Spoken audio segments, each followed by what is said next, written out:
paralyzed woman left alone at Café on first date. Then a stranger CEO with a little girl walked up and changed everything. Blair Whitmore had spent nearly an hour getting ready. Her light blue dress was soft and simple, with small cap sleeves and a sash that tied at the waist. She wore just a touch of lip color, something neutral but warm, and her long blonde hair fell in soft waves over her shoulders. It had taken her longer than usual to get everything right, to steady her hands enough for mascara, to sit just so in front of her full-length mirror. But she had done it.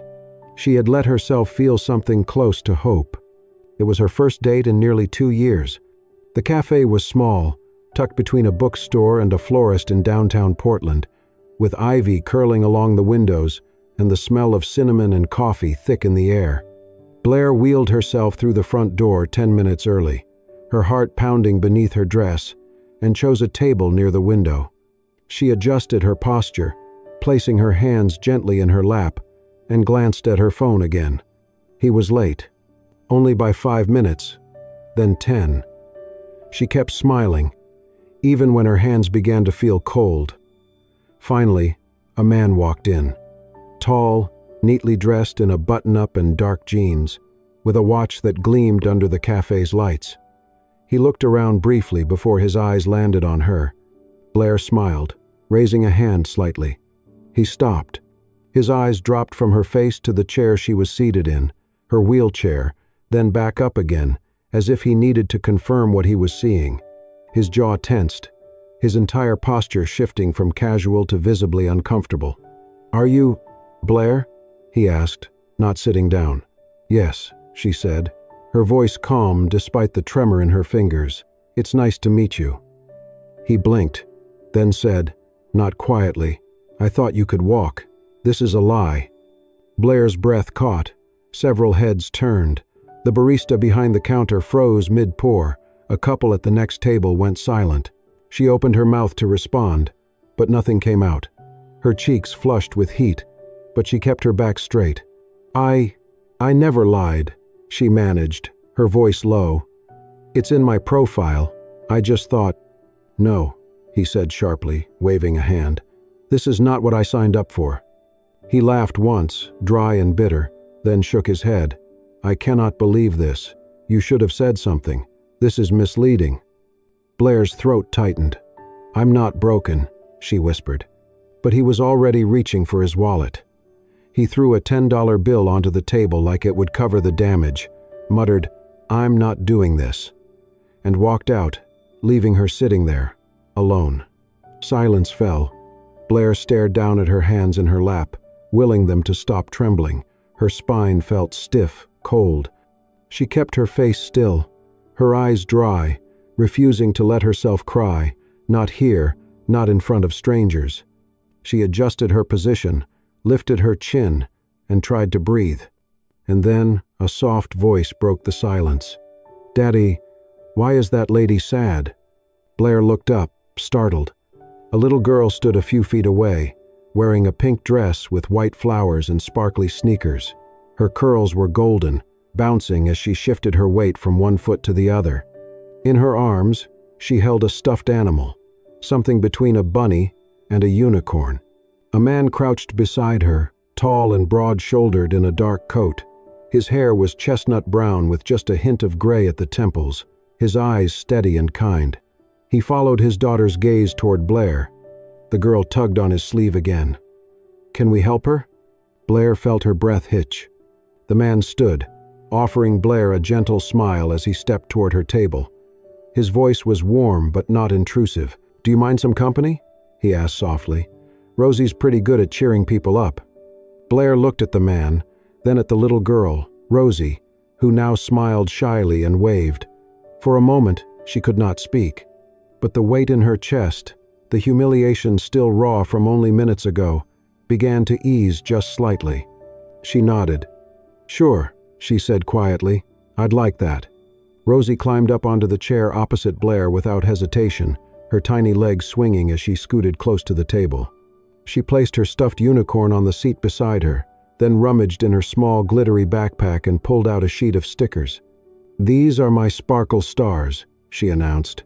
"Do you want one? You look like a sparkle person." Blair blinked, caught off guard by the girl's energy, but she found herself smiling. A real, involuntary smile that softened her cheeks and eased the tightness in her chest. "I'd love one," she said. Rosie peeled off a bright pink star and reached across the table. Blair leaned forward and let Rosie place it gently on the back of her hand. "Perfect," Rosie declared. "Now we match." She showed Blair her own hand, 3 sparkle stars in a row, one of them smudged with chocolate. "You want a cookie? I can share mine. Daddy says sharing is the fastest way to make a friend." Blair glanced at the cookie, half-eaten and crumbling at the edges, and gave a small laugh. "Thank you. Maybe just a little piece." Rosie tore a piece off and carefully placed it on a napkin in front of Blair. The child's kindness, so natural and unfiltered, began to melt the heaviness Blair had been carrying since the moment she'd rolled into the cafe. Across the table, Owen sat down slowly, his movements calm and unhurried. He gave Blair a small smile, reassuring, not pitying. "You don't have to explain anything," he said quietly. "But you also don't deserve what he did." Blair met his gaze. She expected discomfort, or maybe that overly sympathetic tone people sometimes used when they didn't know what to say. But there was none of that in Owen's voice. No awkwardness, no condescension, just quiet sincerity. "Thank you," she said. Her voice cracked slightly, so she cleared her throat. "It's not the first time, but it still hits like the first time." Owen nodded once. "I'm sorry that it has to hit at all." There was a pause, gentle, not strained, just the rhythm of people settling into unexpected company. Blair watched as Rosie began lining up sugar packets like dominoes. The little girl hummed to herself, her pink dress crinkling every time she moved. Her joy was contagious, light spilling into the space that had just held shame and silence. "She's sweet," Blair said softly. "She's everything," Owen replied, a softness in his voice that came from somewhere deep. "Keeps me grounded, reminds me every day that life is still good." There was something about the way he said it, something in the way his eyes lingered on his daughter, tender, but tinged with a quiet ache. Blair tilted her head slightly. "Her mom?" Rosie looked up just then, her voice piping in before Owen could respond. "My mom's in heaven," she said matter-of-factly, "but Daddy says kind people make her smile from the clouds." Blair felt her breath catch. Her chest tightened in a way that had nothing to do with discomfort and everything to do with how deeply those words struck. She looked at Owen, startled. He nodded, not saying anything at first. Rosie continued, unfazed. "So when we see someone nice, or someone being brave, Daddy says, 'Look up, Rosie,'" Mommy smiling. Blair's throat closed around something unspoken. She placed a hand over the pink sticker Rosie had given her, as if to hold it in place, and maybe to hold herself in place too. "That's beautiful," she said after a moment, "and she must be smiling a lot." Rosie grinned. "Especially when I share cookies." Owen smiled faintly but didn't interrupt. His eyes were on Blair, studying, steady but kind. And Blair, for the first time that day, felt something shift inside her. It wasn't just the comfort of not being judged. It wasn't just a child's innocent acceptance. It was being seen, fully, plainly, and not turned away. She looked at Rosie again, then back to Owen, and said quietly, "Thank you, for not looking away." Owen's response was simple, but it meant everything. "I wouldn't." The late afternoon sun had turned the sky into soft gold when Owen asked, "Would you like to take a walk? There's a small park just a block away. Rosie likes the bubble station there." Blair hesitated. The wheels of her chair were still angled from how she'd positioned herself to leave after the date, back when she thought she'd be rolling away alone. She glanced at Rosie, who was now showing the barista her glitter stickers. Then at Owen, whose offer wasn't filled with pity, just a quiet invitation. "I'd like that," she said finally. The park was small but peaceful, tucked between 2 rows of trees turning orange with fall. The path curved gently through patches of wildflowers and playground spaces. Rosie ran ahead, her pink dress fluttering, waving a tiny bottle of soap bubbles she'd been gifted by the cafe staff. "Daddy, look, I'm going to make the biggest one." Blair wheeled alongside Owen, her hands steady on the rims, her posture straight. The silence between them was calm, not heavy, just two people sharing space in the company of a child's laughter. "So," Owen began softly, "what do you do when you're not enduring terrible first dates?" Blair let out a small laugh. "I'm a freelance illustrator. Children's books mostly. I like drawing worlds where no one ever gets left behind." Owen's eyebrows lifted. "That's unexpectedly perfect." Blair glanced at him. "And you?" "I run a health tech startup," he replied. "We're working on adaptive mobility solutions, things like smart prosthetics, chair-integrated sensors, that sort of thing." Blair raised an amused eyebrow. "You're either very committed to your job, or this is an elaborate coincidence." Owen chuckled. "I'll admit, it's more of a mission than a job." They stopped near a bench as Rosie ran toward the grass, bubbles trailing behind her like fairy dust. Blair watched her for a moment, then looked down at her own hands in her lap. "It wasn't always this way," she said quietly. 3 years ago, I was training for nationals, gymnastics. Beam was my specialty. I'd done that routine 100 times. Owen didn't say anything, just waited. Blair inhaled. One landing went wrong. Just slightly. My heel slipped on the dismount. I remember the pop in my back before I even hit the mat. Then nothing from the waist down. Owen's expression didn't change, not in a way that made her feel small or pitied. His gaze remained steady. She continued, voice softer. "People kept saying I was strong, brave, inspiring, but none of them stayed long enough to see what came after. The surgeries, the depression, the fact that some days getting out of bed felt like an Olympic event." Owen's voice was low. "But you did get out of bed." Blair looked at him, surprised. "I did," she said, "eventually, because I realized I wasn't broken, just rewired." There was silence for a beat. Then Owen said, "I think that's called strength." Blair blinked, startled by the simplicity of the compliment. No fanfare, no exaggeration, just truth. She smiled, this time not out of politeness, but something real, something from deep inside. "I've been trying to believe that again," she said. He glanced at her hands, resting on the wheels. "You make it easy to believe." Just then, Rosie called out, "Look! Look!" and ran up with a huge, wobbly soap bubble hovering beside her. It floated a few inches above Blair's lap, catching the sunlight and reflecting every shade of the sky. Blair laughed, a sound Owen hadn't heard from her before. Light, unburdened, full. Rosie squealed and clapped. "You smiled. That means I win." Blair reached out and popped the bubble gently. "You definitely win."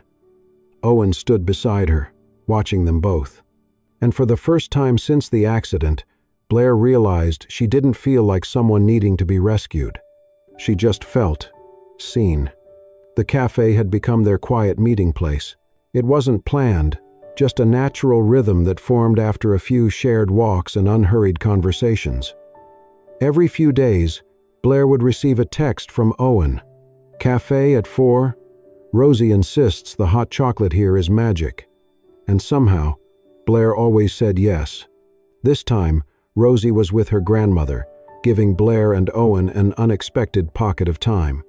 The cafe windows fogged softly from the cold outside, and Blair sat across from Owen, her hands wrapped around a warm mug of tea, steam brushing her cheek. Owen had brought his iPad, reviewing a few presentations for a pitch the next morning. "I can be boring for 15 minutes?" he asked with a smile. "Then I'm all yours." "Deal," Blair grinned. "As long as you let me steal a cookie." "Done." She reached for the plate as he swiped through project slides, charts, budget allocations, until one slide caught her eye. It was titled Neuromotion Rehabilitation Grant, Phase 2 Implementation. Underneath, a logo she knew by heart. Harbor Light Recovery Center. Her breath caught. "That's..." She leaned in, eyes narrowing. That's the facility I was in. Owen paused mid-swipe. Really? Blair nodded slowly. That's where I spent nearly a year. That new aquatic therapy wing, it's in that proposal. Owen sat back, a look of dawning realization coming over his face. That was one of our first investment rounds. We pushed the board hard on it. A lot of people didn't see the value. She looked at him. But you did. He met her gaze, serious now. Yeah, I did.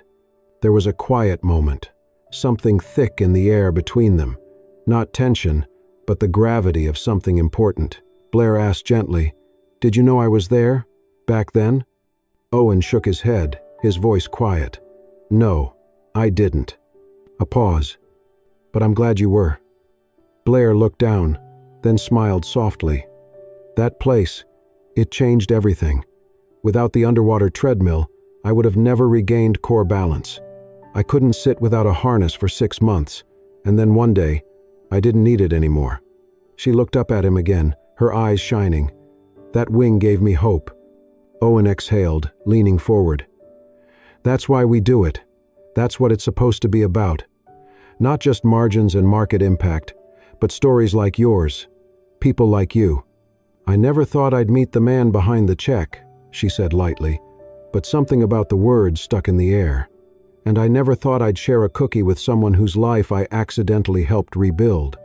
They both laughed softly, but neither looked away. It felt strange. This quiet, shared past that neither had known was shared until now, like 2 pages from the same book, finally sewn into the same chapter. The rain tapped gently at the window. Owen's fingers drummed once on the tabletop. "I keep thinking about that day," he admitted. "When Rosie asked why you looked sad." Blair smiled, glancing out the window. She didn't see a wheelchair, just a person. "She's good at that," Owen said. "She doesn't see limits, just people worth knowing." Blair stirred her tea. "I think maybe that's the real therapy. Being seen, not as the injured one or the strong survivor, but just Blair. You are Blair," Owen said. "Long before and long after the chair, that never changed." Something inside her loosened at that, not because it was poetic, but because he meant it. And suddenly, that coffee shop didn't feel like a temporary stop between old pain and new fears. It felt like the beginning of something that saw both, and stayed anyway. It was a Sunday morning when Owen invited her. "I was thinking," he said casually over their cafe table, "you and Rosie might want to come by the house. The backyard. It used to be a garden. My mom's. She loved it." Blair looked hesitant. "I'd love to, but does your place have stairs at the entry?" Owen hesitated for a fraction of a second, barely noticeable, but Blair caught it. 3 steps, he admitted, just at the porch. She gave a small smile, not bitter, just real.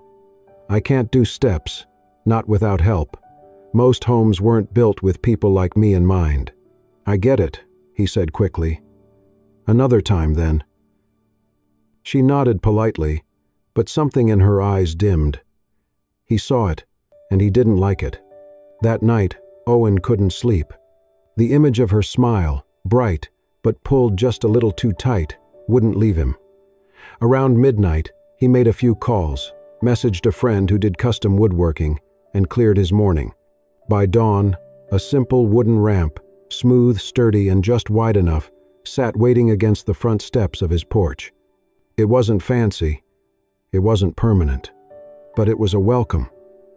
When Blair arrived later that day, Rosie rushed to greet her first, her pink dress flaring as she bounded down the walk. "You came. Daddy made muffins. I helped." Blair smiled at her joy, but her eyes caught something else, something that made her breath hitch. The ramp. Unpainted, fresh wood, slanted perfectly from the curb to the porch. She blinked, slowly wheeled closer. Touched it with her fingertips like it wasn't real. Owen stepped out then, wiping his hands on a dish towel. He didn't make a big deal of it, didn't draw attention. "Morning," he said simply. "It's not much, but I figured you shouldn't have to go around or be carried." Blair looked up, eyes glassy. No words.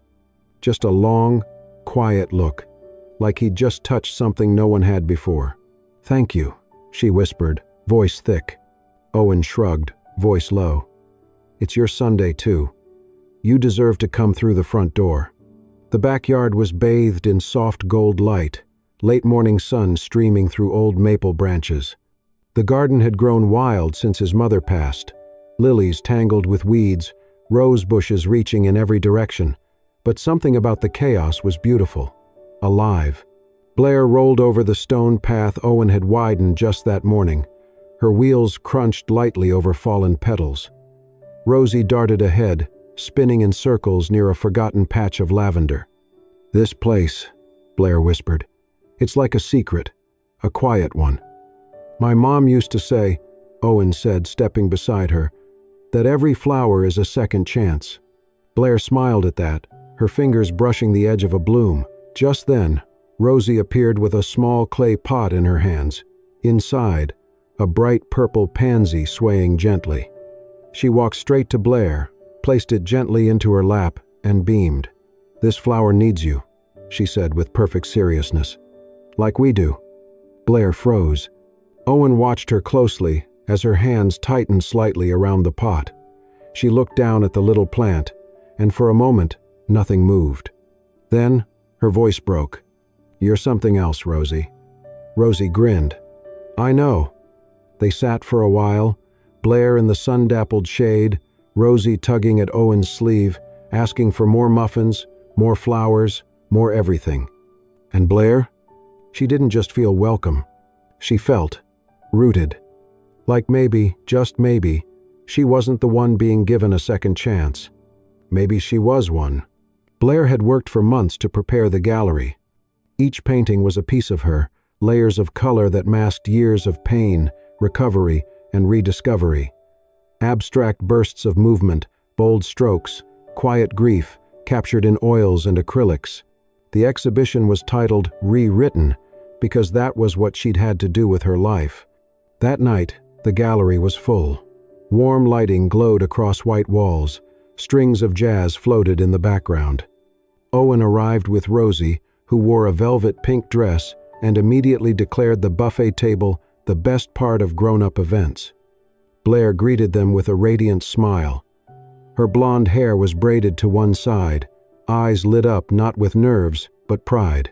"I had no idea you could paint like this," Owen said, stopping in front of a piece filled with swirling blues and fractured gold lines.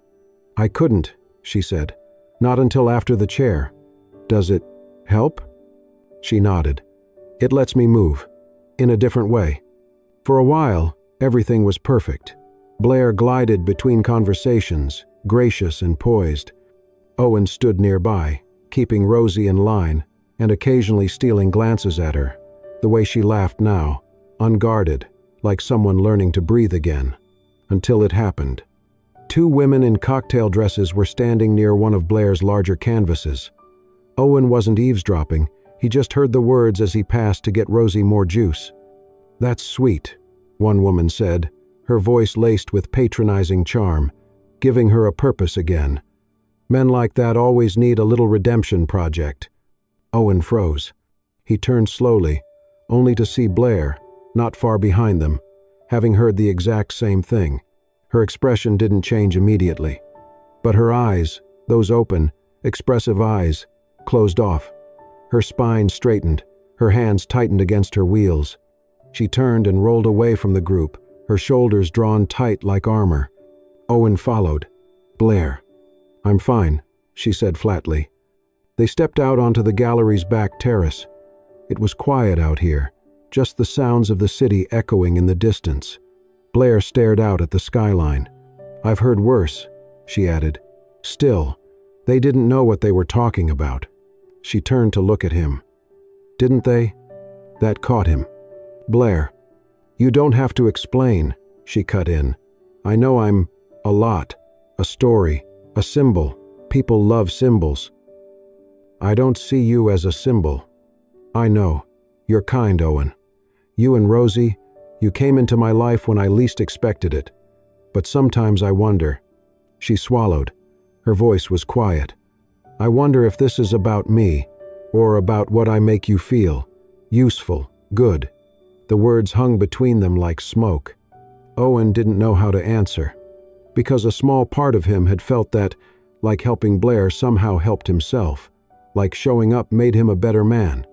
And that part of him hated it, because he didn't want her to be a redemption arc. He just wanted her. Blair gave him a soft, sad smile. "You don't need to fix me, Owen. I'm not broken. I just need to know I'm not someone's second chance." And with that, she turned back toward the gallery. In the days that followed, Blair grew distant. Texts became polite. Calls went unanswered. Owen didn't push. He spent more evenings in silence, staring at the little painting Rosie had made with Blair, finger-painted flowers and stars. One night, Rosie shuffled into the room after bedtime, a piece of folded paper clutched in her hand. "I made something," she whispered, "for Blair." He opened it, a crayon drawing of a girl in a wheelchair with long yellow hair, sitting beside a garden. Next to her was Rosie with her usual big smile, and Owen, holding a heart between his hands. Above it, in Rosie's careful handwriting, "Dear Blair, I think you're magic, but Daddy's sad without you. Please come back." Owen stared at the note, and for the first time, he didn't feel like the one offering healing. He felt like the one needing it. From her, the apartment was almost empty. Blair rolled quietly across the hardwood floor, scanning the few remaining boxes stacked near the door. Her art supplies were packed. The walls, once full of color and sketches, stood bare. Portland had given her so much: pain, healing, rediscovery, but it was time to leave. A gallery in Santa Fe had offered her a residency, a new start, a quieter life, somewhere no one would look at her and see a story, or worse, inspiration. She didn't say goodbye to many people. Not to Owen, not to Rosie. She told herself it was easier this way. The morning she planned to leave, the sky was gray, soft rain dusting the sidewalks like a sigh. Blair opened the front door to bring the last box down, only to pause. There was something on her doorstep. A wooden box, polished, smooth, with her name engraved in cursive on the lid, Blair Whitmore. She hesitated, heart already thudding.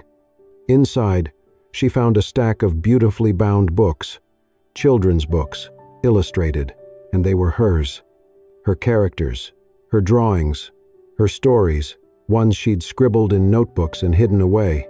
Silly tales about garden fairies and adventurous cats, brave girls in wheelchairs who tamed dragons and flew hot air balloons made of dandelions.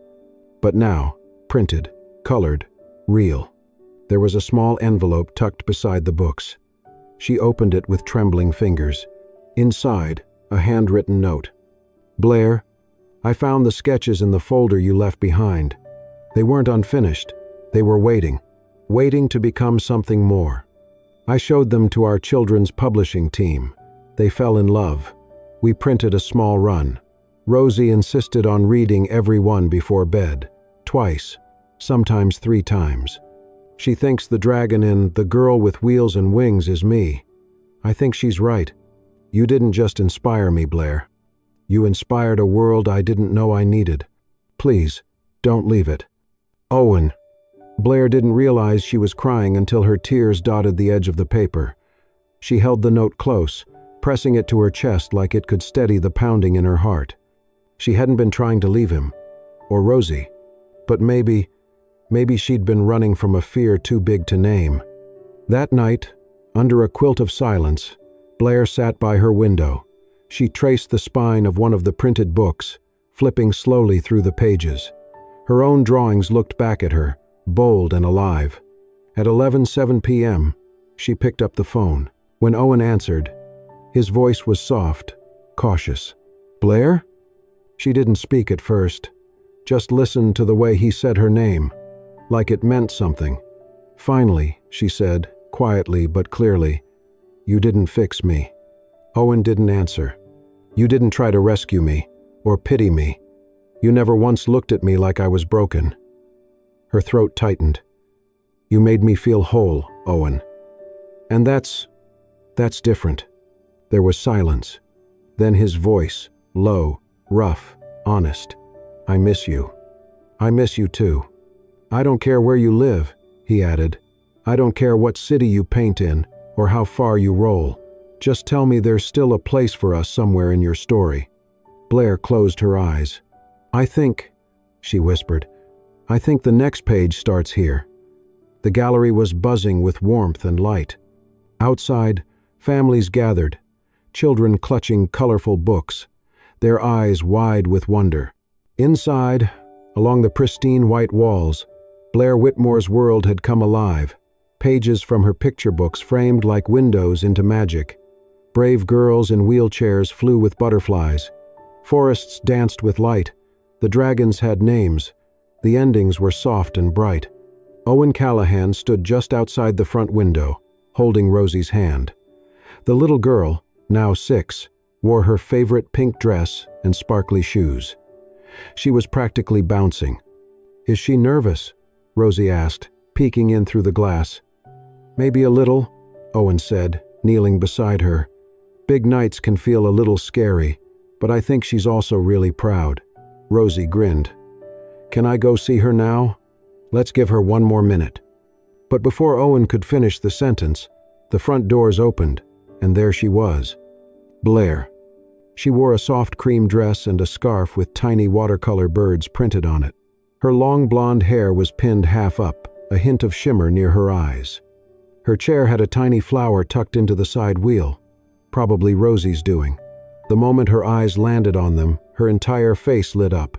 Rosie, she called out, arms opening. Rosie didn't wait. She ran full speed, wrapping her arms around Blair with all the joy a child could carry. You came, Rosie beamed. Now the books have happy endings like ours. Blair's eyes filled with emotion as she kissed the top of Rosie's head. You're the reason they do. Owen stepped forward, slower, quieter, but the look in his eyes was as loud as a declaration. She reached out, and he took her hand instantly. You didn't rescue me, Owen, Blair said softly, her voice only for him. You chose me. Owen's hand tightened gently around hers. Every single day, he whispered, forever, if you'll let me. She smiled. A real, honest, whole smile. Then came the voice that turned every head in the room. Can we be a family now?